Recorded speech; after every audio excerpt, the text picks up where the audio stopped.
Georgia Pathways and Georgia Access together cover 200,000 more of our citizens than traditional Medicaid expansion, with a lower cost to the state and better health outcomes for the enrollees.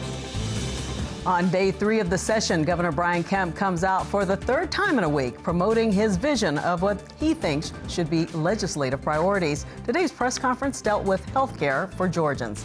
Good evening and welcome to Lawmakers. Thanks for joining us on day 3 of the 2025 Georgia legislative session, and we have an impactful show lined up for you. We'll take a closer look at the governor's health care priorities as the Senate Health and Human Services Chair joins us to discuss upcoming initiatives. We'll also hear from a dedicated lawmaker who will share her personal health story, highlighting the importance of early detection. And we'll address the aftermath of Hurricane Helene, which devastated communities across Georgia and caused significant hardships for farm families. 2 lawmakers will join us to discuss potential legislative solutions to help those affected by the storm. For now, let's find out what happened under the Gold Dome. Today from Capitol correspondent Sarah Callis. Donna, both chambers are settling into the session on day 3. The Senate remembered one of their own today as they celebrated the life of former Senator and Georgia Labor Commissioner Bruce Thompson, who passed away in November after battling pancreatic cancer. He was somebody that I like to call him, he was one of those foxhole guys that if he was with you on an issue, you didn't ever have to worry about checking with him twice because he was there. And Bruce was somebody who was passionate about, he's passionate about his family, he's passionate about his faith, but he's passionate about public service. He loved serving in this chamber and he loved serving the people of Georgia. With Bruce's family and many of his coworkers from the Labor Department present, they unveiled a portrait of the former senator in tribute. This is going to be here for a couple of weeks with us, and then we're going to gift this to the Department of Labor, and they're going to hang it prominently where they choose to hang it. On a happier note, a national championship trophy and a shout out to the Atlanta Football Host Committee for their work in bringing the college football playoff championship game back to Atlanta. It's the first city to repeat the feat. I tried to tune out the fact that the national title game is in Atlanta. I'm proud for it to be in Atlanta. Obviously, I was planning on going if my beloved dogs were going to be there, but it did not happen. It was not meant to be, but that's okay. We are very excited about hosting the very first expanded playoff national championship game here at Mercedes-Benz Stadium. Atlanta hosted its first college playoff game back in 2018. Big event games like this are a great economic driver for the region. Monday's game will feature Ohio State University and Notre Dame. This state is used to winning, this state is used to being number 1, and this state is used to being in first place and being the first to do a lot of things. And this state is the first state to host this great event a second time. This event is easily the second most popular sporting event in the United States, next to the Super Bowl, which, by the way, we have coming again in 2028, followed by a men's Final Four in 2031. Every city, every state in America would like to host this event, and for the CFP to call Atlanta, Georgia, their home for a second time is a tremendous honor. The House recognized utility workers for their essential role in Hurricane Helene recovery last fall and in last week's winter storm. These people are out there doing really hard work outside in the elements, working so hard on these dangerous, very dangerous jobs. While at the same time, there are people with those companies and the EMCs working other places within the company very hard too. But in particular, I think about those linemen and the people out there working on the poles and in the bucket trucks. And Mr. Speaker, I just want to come down and acknowledge, I hope I've adequately acknowledged our thanks to them and appreciation for all that they do for all of us in the state of Georgia.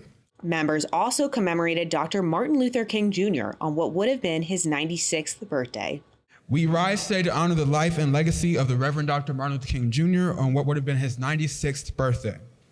There is no need to retell the story of Dr. King. We know his story, but what is even more pertinent is to know his message. His dream extended beyond just racial harmony, but also to economic opportunity and empowerment, social mobility, and what he called that more beloved community, where nonviolence was not only practiced, but was the mantra of the land. Later in the day, Governor Brian Kemp announced his healthcare legislative priorities for the session. This session, I am confident we will continue that important progress, and I'm proud to say that commitment will start with my budget proposal for the fiscal year 2026 that includes an additional $3 million to expand the Department of Public Health perinatal home visitation program. My budget proposal also includes an additional $778,000 to expand cardiovascular services and high-risk care at designated perinatal centers. Democrats also presented their ideas regarding health care in a separate event this morning. The conversation is much bigger than Medicaid expansion, and of course we've had that conversation for the last several years now. And we have consistently urged for that. But it's also important that we support policies that allow doctors to take care of their patients without fear or retribution. Tomorrow, the House and Senate will unite in the House chamber, where they'll hear Governor Kemp's annual State of the State address. That's my Capitol Report. Back to you, Donna. Thanks, Sarah. We're going to continue with health care, the topic of the governor's press conference. Joining me is the Republican chair of the Senate Health and Human Services Committee, Senator Ben Watson, who is a physician from Savannah. And also here is Democratic Representative Patti Stinson of Butler, and it was announced today she'll continue to serve on the House Health Committee. Welcome to Lawmakers, to both of you. Appreciate you having you here.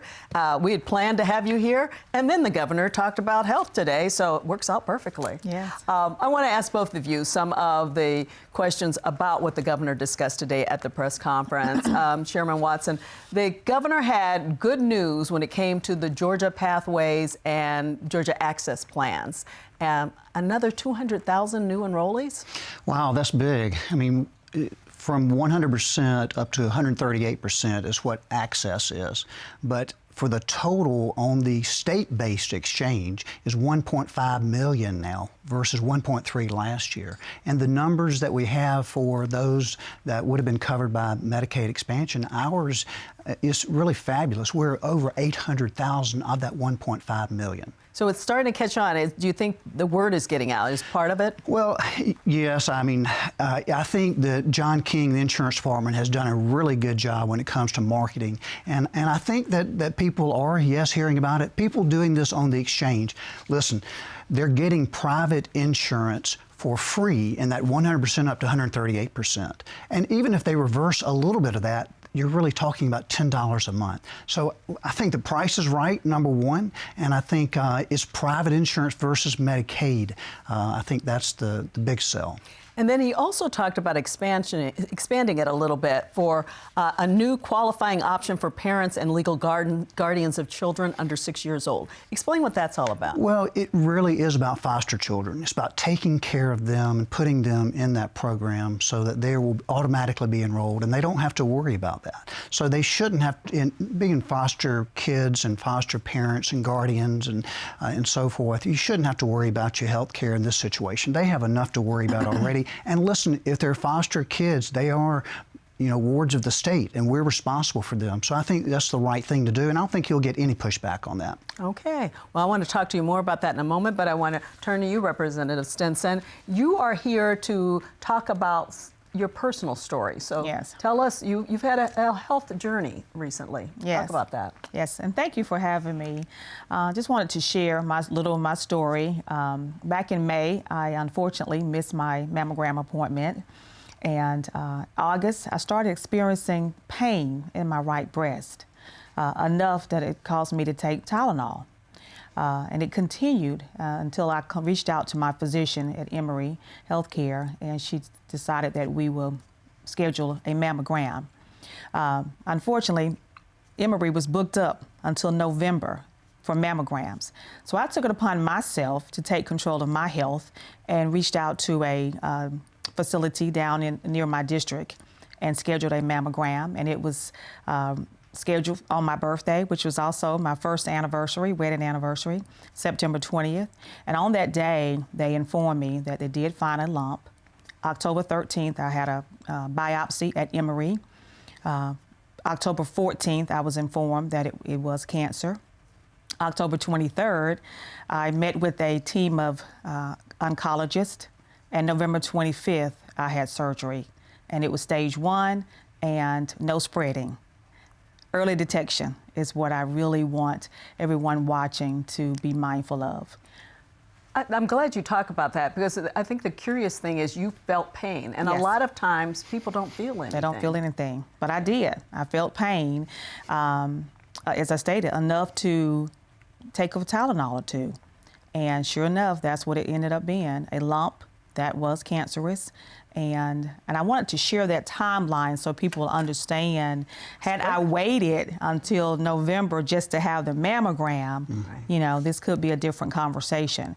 But on November 25th was the surgery, and they determined that it was stage 1, no spreading, and again, early detection. And just want to encourage everyone that's watching to please just pay attention to your body. It will give you signals that something is not right. So slow down, and I'm certainly the one to talk. Slow down and listen to your body, and react immediately. Yeah, early detection saves lives. We're so glad you did that. And the other thing you said that I think is important is you took control at one point and said, you know, I'm going to make sure I get this mammogram. Absolutely, because I didn't want to, because I knew something wasn't right. So I didn't want to wait until November just to have a mammogram. And just to know, the team at Emory have been awesome. They've taken really good care of me and my family. And I want to see all of Georgia have that type of care. So we'll continue to talk more about that. Yeah. So thank you for sharing that. And as a physician, you would say, take control of your own health care. Think about it. You know, absolutely. You want to do your colonoscopies, you want to do your mammograms, all the preventive things that have been shown to save people's lives. And I'm glad you followed up on that mammogram and got it done. Stage 1, wow. Yes. That's really good. Yeah, that's great. Well, thank you for that. Let's get back to the governors, because we want to talk about a lot more with health care. And the governor's proposing $3 million to expand a pilot program. It dealt with prenatal care, where nurses actually went into homes. That's right. It was a pilot program through the Department of Public Health, Dr. Kathleen Toomey, and she was there at the press conference today also. And he told an anecdote of a story of someone coming into the home, checking on the mother who'd had some postpartum complications, some minor complications, and noticed that the child just did not look right. And didn't look right to the point that they rushed the child to the emergency room, and they made a diagnosis of a rare genetic disorder later down the line and saved the child's life. And that's an anecdote, but it does go to show that when you come into the home and follow up, and you see the patients in follow up, then you can pick up on things that are extraordinary. And this was one of those cases. And that's what he's going to expand. I can't remember the exact number, maybe 70 counties or something like that throughout the state, rather than just a pilot program. Yeah, so it was definitely successful. And the thing we don't think about is that these are people who may not have access to health care, and to have the nurse actually come into the home, notice that the mom is struggling and that the child has an issue. Right, that's ever so important. Yeah, so $3 million he wants to add to that. Yeah, so I want to talk about another topic, and maybe you can talk about this a little bit. Speaker John Burns, he says he'll continue an effort to pass a resolution affirming protections for in vitro fertilization. Yeah, and I don't think that's a partisan issue. I think that we will all agree on that. I don't think you'll get any pushback at all. Before I walked in, I'd gotten a little bit heads up. There are about 2,300 in vitro fertilization births in the last recorded year, which was 2021. And that's, that's significant. And that's a wonderful gift that you're giving to a family. And I think that I don't think it needs to be codified, but, listen, in this day and time, I think that's an important thing to do. I think Speaker Burns is right on target, and I think we'll get that done this session. Okay, any thoughts on it? I just look forward to seeing the bill and working with the Speaker and other members of the House to get it done this session. Okay. While we have you here, your committee, what other things do you think you'll be discussing this session? Well, you know, health is always an issue. We're always trying to fix things as we come along. I think we'll continue to work on PBMs, the pharmacy benefit managers, you know, that is sort of the go-between. That did serve a really good purpose and still serves a purpose, but I think they probably need to be reined in a little bit. And then what we discussed and y'all had brought up about trying to make less regulations and making insurance more friendly when it comes to taking care of patients and allowing physicians to do their job. I think prior authorization needs to be looked at again. I think we'll continue to address that. Okay, then. Well, we'll keep up to date on that and maybe have you come back. Thank you so much for coming in and sharing your story. Absolutely. We wish you all the best. And I know you have helped other people out there who Yes. heard you, and they're going to be listening to their bodies. Well, Thank that's you what I both for want. being Yes. here. Yes. Now, coming up, Hurricane Helene's impact on the state. We'll talk to two lawmakers who lived through the storm about their experiences and the aftermath. Plus, we'll learn what legislation we might see this session. This is Lawmakers on GPB. Georgia Farm Bureau, a grassroots organization dedicated to preserving Georgia agriculture. Farm Bureau advocates for all Georgia farmers at the state capitol during the session and year-round. Georgia Farm Bureau, the voice of Georgia farmers. It's good to have everyone back together. Good news indeed. Put your feet up a minute. It's beautiful. How does that sound to you, man? It's what I love doing. Cup of tea. I was thinking more double whiskey. Hurry up! Freshly baked biscuits, always. Well, this is all proving rather cozy, isn't it?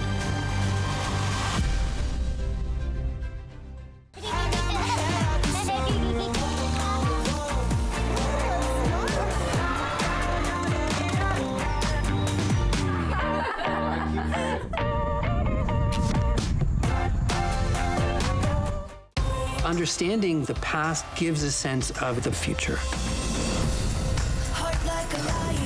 This is the first time that anyone has seen this in 2,000 years.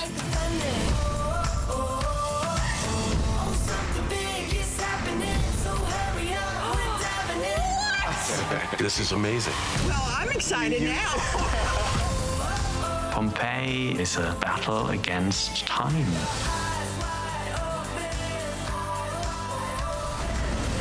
You think I'm joking, but look at this. It did really happen. Don't let anybody tell you who you are. History teaches us to honor the past. When you look back, you're like, wow, that was pretty special. This is something that's actually altering the course of history. You're charged with keeping these stories alive.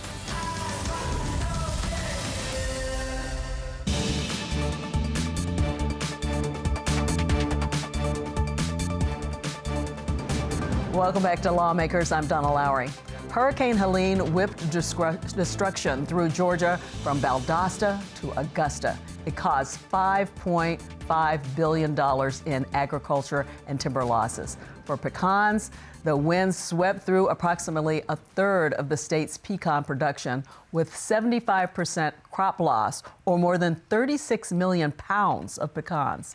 The hurricane hit just at harvest time for cotton. It destroyed more than 500,000 bales of cotton, with an economic impact of more than $207 million, and it ravaged 8.8 million timber acres, with an estimated $1.2 billion loss. Joining us to discuss the devastation and the relief efforts are two legislators who live in the Augusta area, part of Helene's path through the state.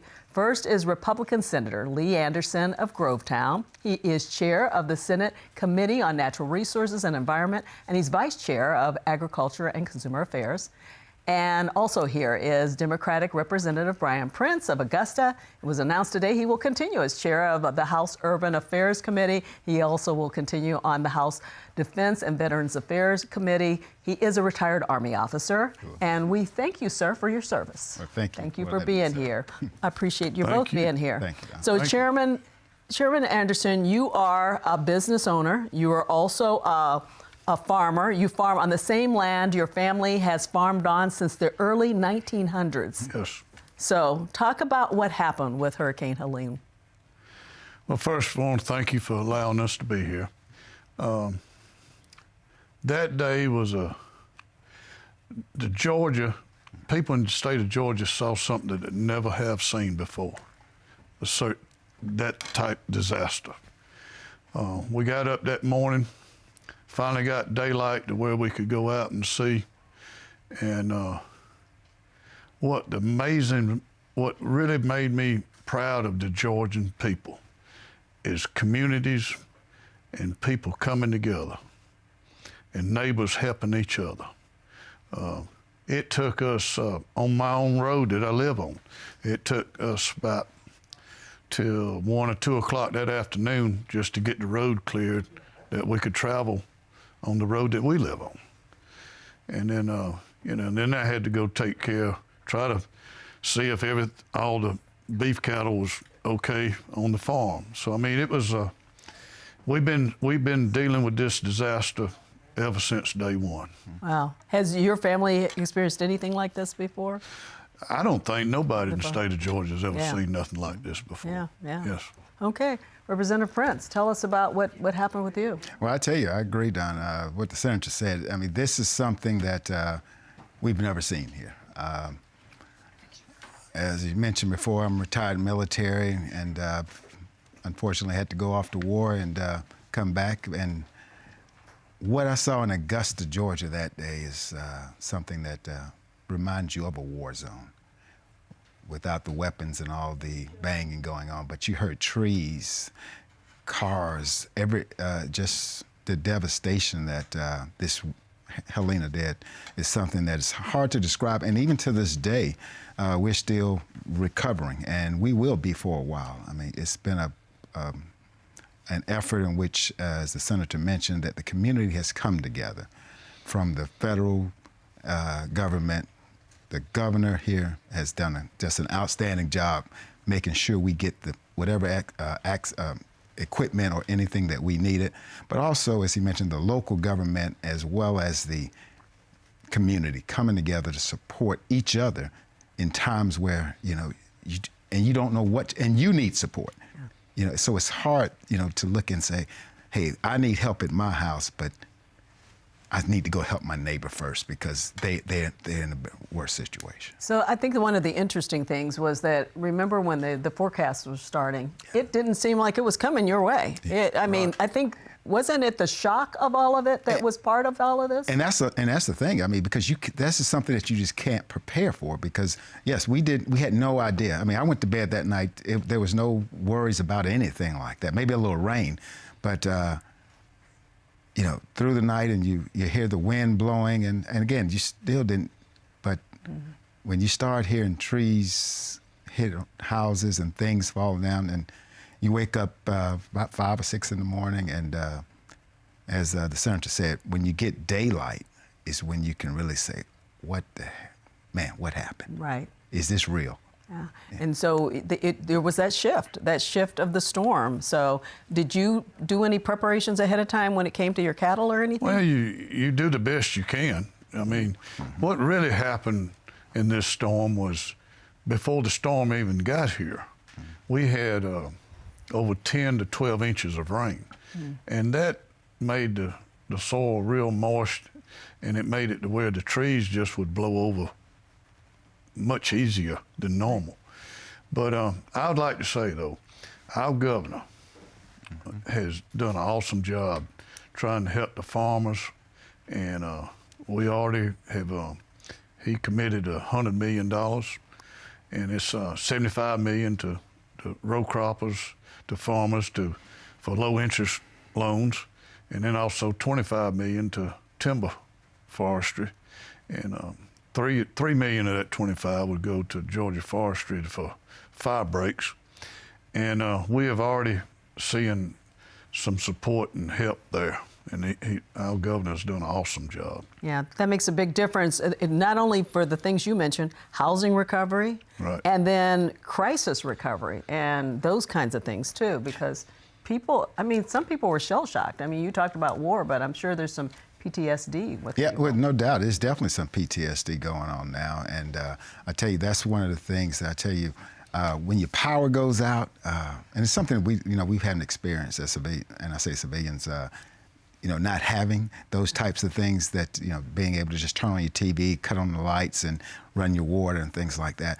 When those things go out, and people begin to panic, and that's exactly what happened. But I tell you, kudos goes to the Georgia Power team, the things that they were able to accomplish, to bring together the team that they brought, and not just from Georgia. They had Alabama Power, Mississippi Power, people from California, all over, coming in to Augusta, to make things happen. And again, hats goes off not just to Georgia Power, but Augusta University, the college there. I mean, they came together helping the students, and the whole University of Georgia system came together. We had to move students all the way to Dalton State to house them for a while. So one thing about the hurricane, I tell you, it showed me that we can work together when we have to. And sometimes it shouldn't have to come to something like that, but when we came together, we did some good things. People are pretty resilient, Very It's amazing what you find out. Let's talk about what else you'd like to see. So during this General Assembly, what else in terms of legislation would you like to see happen? Well, I think one thing that we've learned, I did a real short study committee off-season on how we can improve on disasters. And the day, 2 days before the disaster was going to be my first meeting. But I canceled it because GEMA and everybody was getting prepared for the storm. But we did meet one meeting, and the largest thing that we see that we need to improve on is communication. Some way to be able to communicate, because we basically lost all communication there for several days before we could really get back to knowing where everybody was going in which direction to help. But families lost contact with each other. Yes, they didn't know whether a family member was okay. This happened in 96 counties of our 159 counties. So it goes from all the way from the top of Georgia all the way to the Florida line. And like I say, we've never seen this happen before. But we have learning a lot to where we can improve. And GEMA has done an awesome job. And DNR pitched in and helped clean up areas, the state parks. DOT, they've done an awesome job. And then, but at the same time, you don't want to bring this up, but it's life. But we lost 34 Georgians through this storm, 4 of them children. And we need to somehow make sure that we can improve on the next storm to try to be in better shape, better prepared for it. Yeah, it's hard to think that we won't have another one because the way things are going, we had them back to back, remember, when Helene was the second that we'd had. Anything you'd like to see in terms of legislation? Well, I'll tell you, it's something that we definitely have to start looking at now, and we're seeing it, particularly in Augusta, is that the insurance, home insurance for homeowners, we're finding out that there are some people who, for lack of better words, underinsured, some with no insurance at all. And as you go through our town now, you will still see, houses with trees on them and things like that, and you wonder why, because the cleanup is going on, right? And they're doing a great job of doing that, which takes time. But some of the things that you would think happen, and what we're finding out is that some of these homes are either underinsured or not insured at all. So we need to sort of find a way to just have some type of guardrails so that we can make sure that those types of things are covered. Okay, something real quick. We can, people that's uninsured, they can reach out to GEMA and qualify for, I think it's $43,600. And also, GEMA has just purchased 50 mobile homes. Okay. For people to be able to live in while their home is being prepared. Okay. Well, I hate to cut you off. We're running out of time. I want to thank you both for coming here and sharing your stories. Thank you. Well, that does it for Lawmakers Today. We'll be back tomorrow with a special 1-hour show on the State of the State address. We'll hear from the governor, and we'll also have the Democratic response in full. Plus, here in the studio, we'll have guests who will provide analysis of the speeches. Have a good evening.